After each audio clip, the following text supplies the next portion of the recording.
I was interested in this comment about dance, which often comes up, which is that dance is ephemeral. We just sort of assume, dance happens and then it goes away, but actually there's a lot more to it that remains.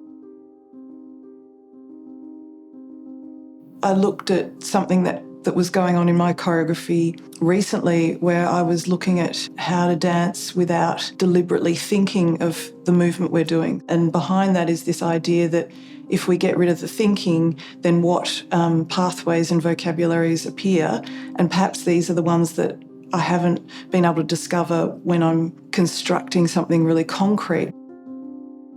The work really allows us and asks us to suspend our thinking in order to let the dance come from the body rather than sort of being disrupted from thought or deliberate wording, because I think language can almost disrupt possibilities of movement. I've worked with Tom Woodman and Rachel Wisby before. They're highly intelligent. They make their own, mostly solo works, and I just felt straight away we could go forward. I didn't have to sort of get them in my headspace. They were already there, and if anything, they're ahead of me and I have to catch up. Training plays a part in what the vocabulary is and how that's transmitted into them and what's encouraged of the dance itself. For myself, I didn't want to sort of be doing these same rhythms, same pathways, same energies, and it's just this quest of mine to find out what else I can do with my body.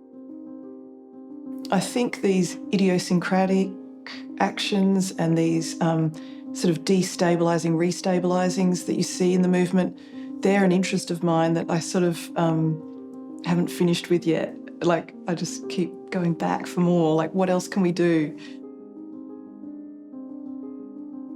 Andrew Treloar did the costuming and the bag, and we've worked together for about a decade or so now. And sometimes elements from previous works leak into the next and into the next, these sort of threads.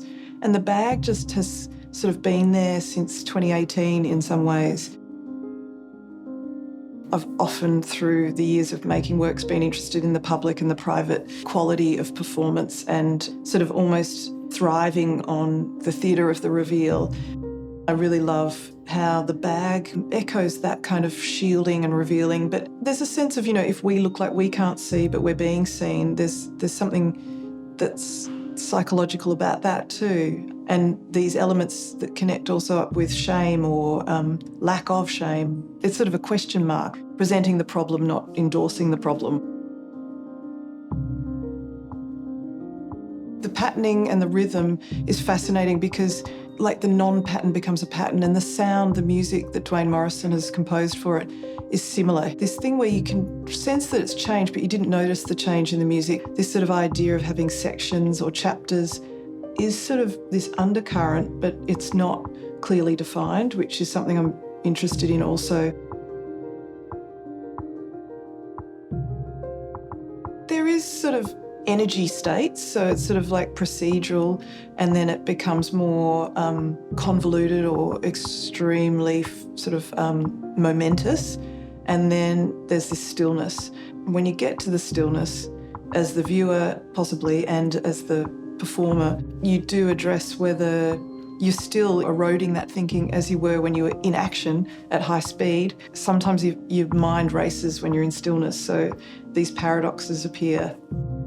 If the senses are heightened, you reach another sense, which is the intuitive sense.